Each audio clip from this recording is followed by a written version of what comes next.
Bienvenidos a Terapia Liberal. En esta ocasión vamos a hablar de los dichos del expresidente Duhalde.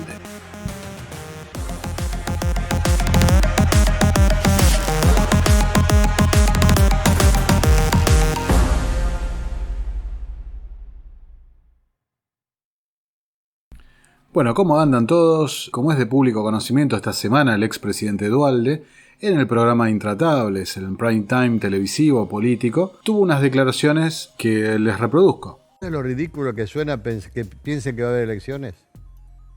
Es ridículo. ¿Cómo que piense que va a haber elecciones? No va a haber elecciones. ¿Cómo no va a haber elecciones? ¿Y por qué va a haber elecciones? Porque el año que viene hay elecciones. ¿Hay elecciones? Sí.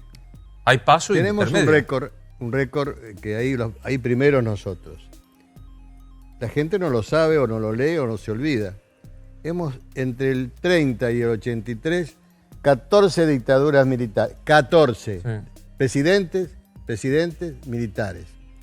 Quien ignore hoy que el militarismo se está poniendo nuevamente de pie en América porque no conoce lo que está pasando. Para. O no sabemos que Brasil es un gobierno democrático, cívico-militar, sabemos lo que es Venezuela, sabemos lo que es Bolivia, sabemos que Chile, no sabemos quién, porque son las redes y los movimientos han puesto de espalda al gobierno y queda nada más que como factor de poder los carabineros como antes y el ejército, en todas partes. Entonces, no va a haber elecciones porque no se puede seguir así, es una barbaridad. Para que haya elecciones, tiene que ser una elección consensuada, tenemos que borrar todas estas cosas que no sirven para nada, que van por el camino opuesto de los consensos y de los acuerdos. Pero usted está haciendo una metáfora de que no va a haber elecciones. Una convicción. ¿Pero cómo no va a haber elecciones, doctor? ¿Se cae el sistema? No se puede caer. ¿Vos te crees que no se puede caer? ¿Cuántas veces se cayó? 14 veces estoy diciendo. ¿Pero usted ve riesgo de que se interrumpa el sistema? Pero por supuesto. ¿Pero por qué no va a haber elecciones? No va a haber elecciones porque Argentina es la campeona de las dictaduras militares. 14 en 53. ¿Pero usted dice que Alberto Fernández va a tener un golpe? Pero por supuesto.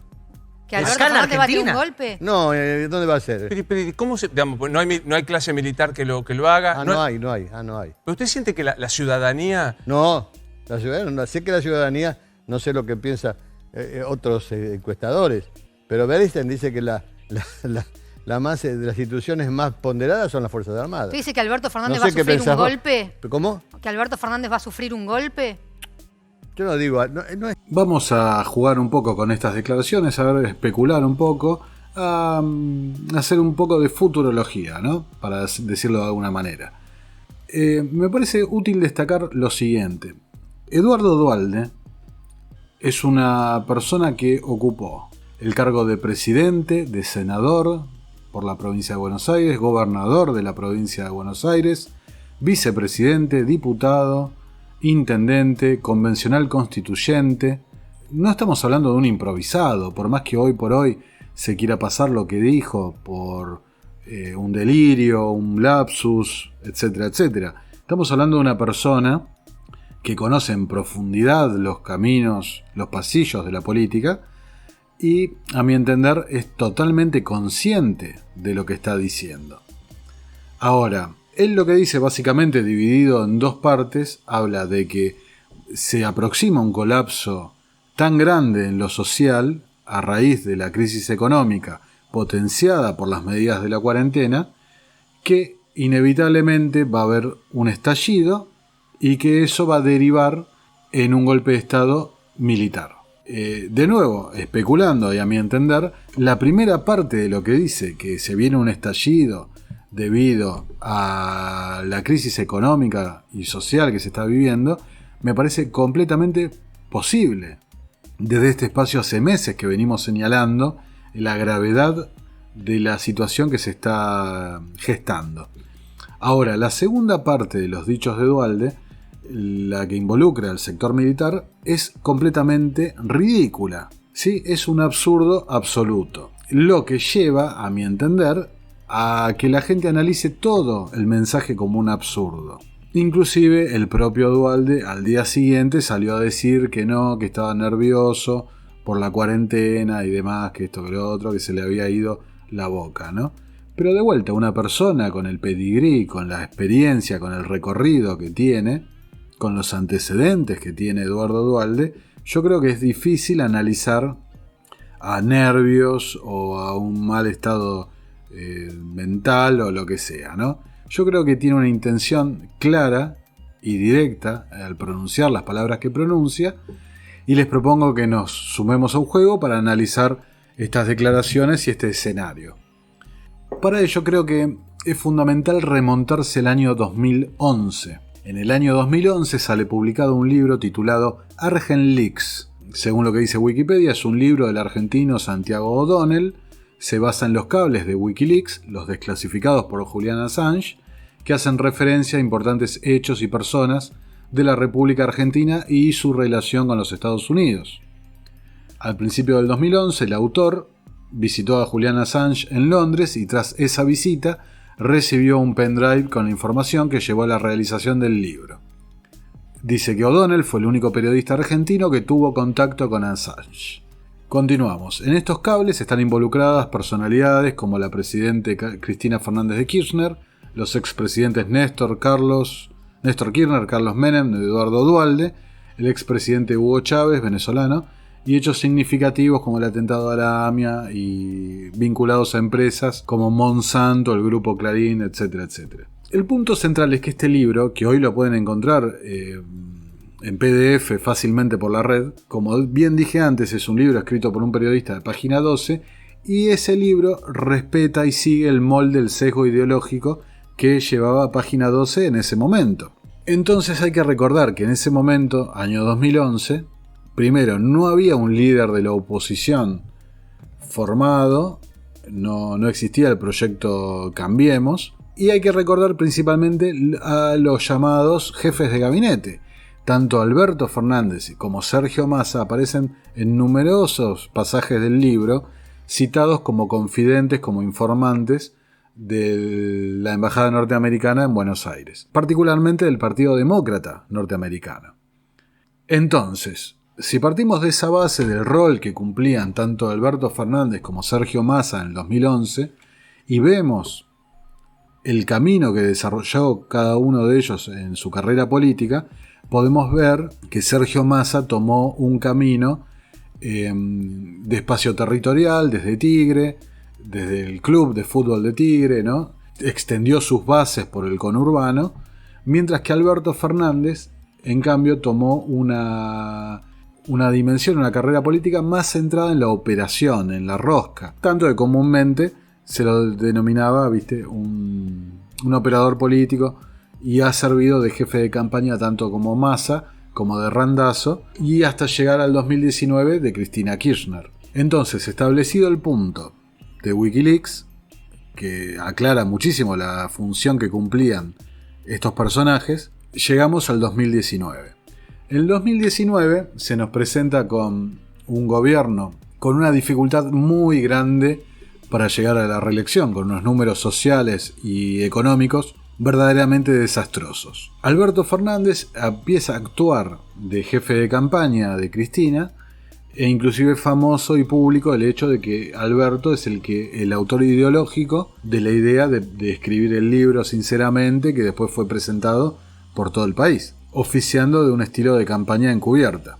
Ahora, se nos presentó el siguiente escenario, que Cristina veía que no llegaba a alcanzar el consenso para llegar a la presidencia y que por eso hace un renunciamiento a favor de Alberto Fernández, que es la figura de consenso que une al peronismo y garantiza el éxito electoral.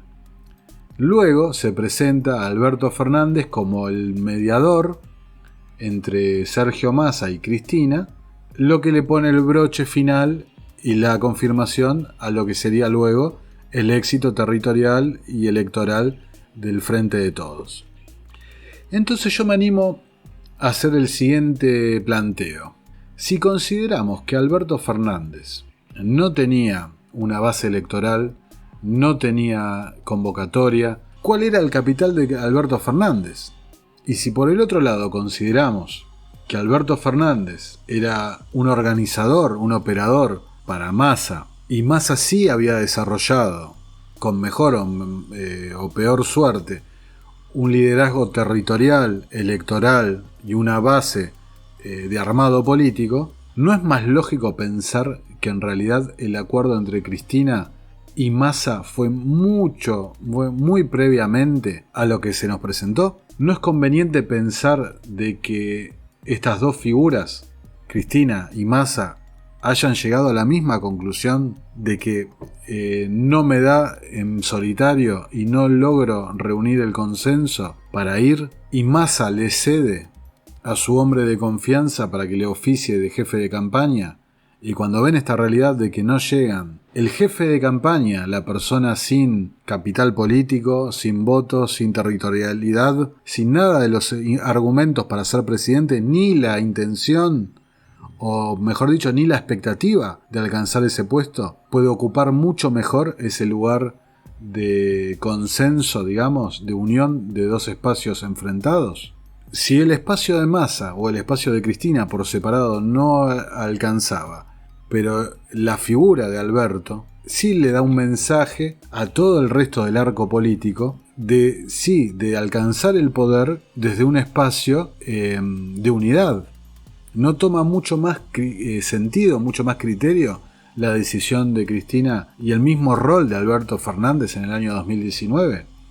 Y si a eso le sumamos que en la opinión pública quedó la idea de que Macri fracasa, no logra la reelección debido al rol de José Luis Espert o al de Gómez Centurión, pero no queda en la opinión pública la idea del rol que juega Roberto Lavagna en todo esto, ¿no?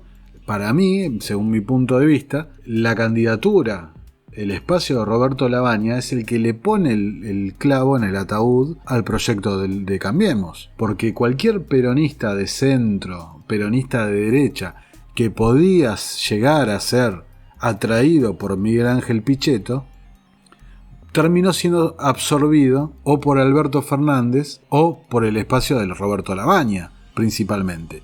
Y el espacio de Roberto Lavagna, por ejemplo, el hijo de Roberto Lavagna, ¿para qué espacio trabajaba políticamente? Para el espacio de Massa. Graciela Camaño, la esposa de Luis Barrionuevo, los impulsores, los padrinos políticos de Massa, pasa a trabajar para Lavagna. Entonces, yo lo que veo es que Massa aporta territorialidad, votos, acercamiento del peronismo tradicional, aporta la figura, la cara, Alberto Fernández, que sella eso, y además realiza el armado de la fuerza, la tercera fuerza en cuestión que rompe la competencia, el combate entre el PRO entre Juntos por el Cambio y el Frente de Todos.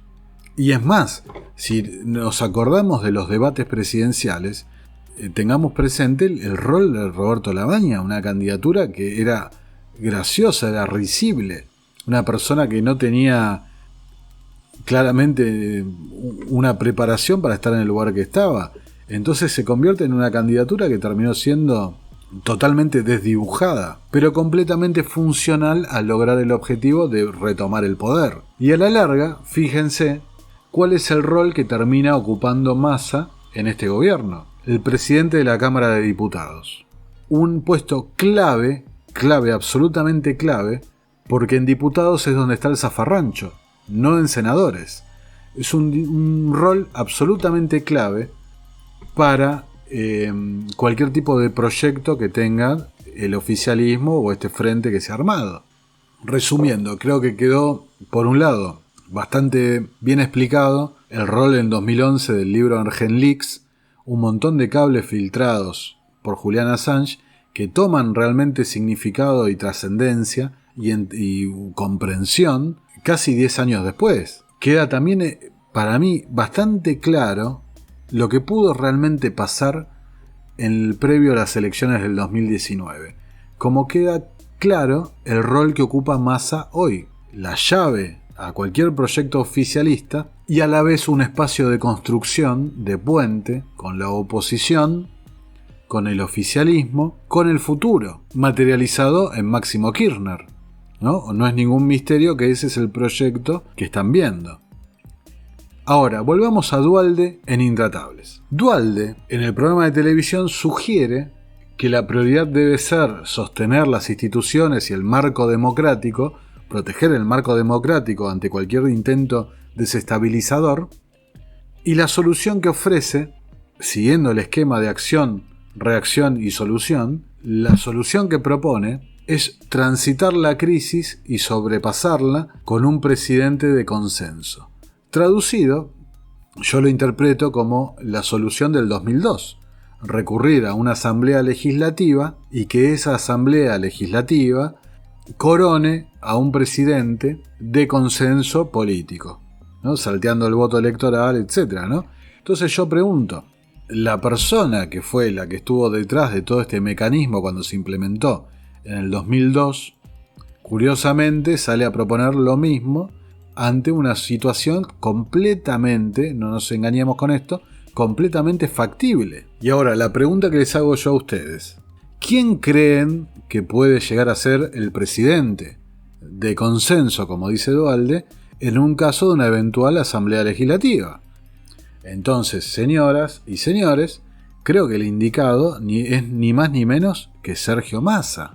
Sergio Massa, el presidente de la Cámara de Diputados, que inclusive está en la línea sucesoria ante un caso de acefalía, claramente se constituye en el candidato número 1 y de consenso, un tipo que tiene buenas relaciones con el oficialismo, con la oposición, con el futuro que imagina el kirchnerismo, un tipo que tiene buenas relaciones con el Partido Demócrata, tiene buenas relaciones con el Partido Republicano, que tiene buenas relaciones con un montón de fundaciones y proyectos multilaterales. Entonces, ¿qué mejor opción para transitar el desastre que se vendría que Sergio Massa? Ahora, de vuelta, es toda una especulación, digamos que es casi un pensamiento en voz alta el que estoy haciendo.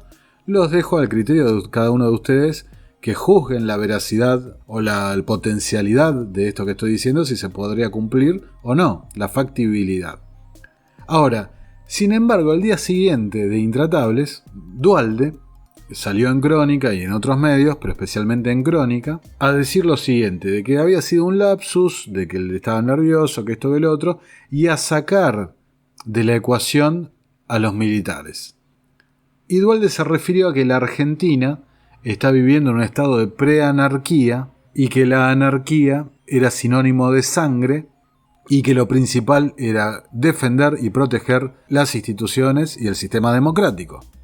Ahora, la pregunta mía es, ¿estamos viviendo en un momento de preanarquía? Digamos que estamos completamente reprimidos en cómo nos transitamos, cómo comerciamos, todos los efectos de la cuarentena que tantas veces lo hemos dicho.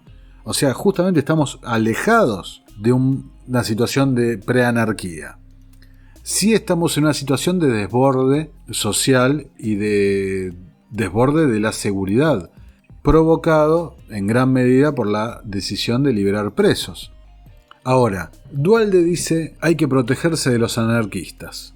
¿A qué se refiere con los anarquistas? Opción A se refiere a los muchachos que fueron al cementerio de la Recoleta hace un año y le pusieron una bomba a una tumba y se mataron ellos mismos, ¿sí?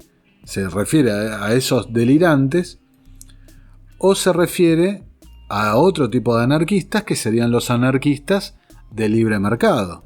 Entonces, ¿no se referirá Duhalde que los anarquistas de libre mercado, que están ganando cada vez más representatividad en las calles por las marchas que podemos ver en contra de la cuarentena, en contra de la violación a los derechos constitucionales, en contra de las expropiaciones, etcétera, etcétera, cada vez más en la calle el mensaje liberal, o al menos el mensaje pro propiedad privada y pro libertad del individuo, está ganando espacio?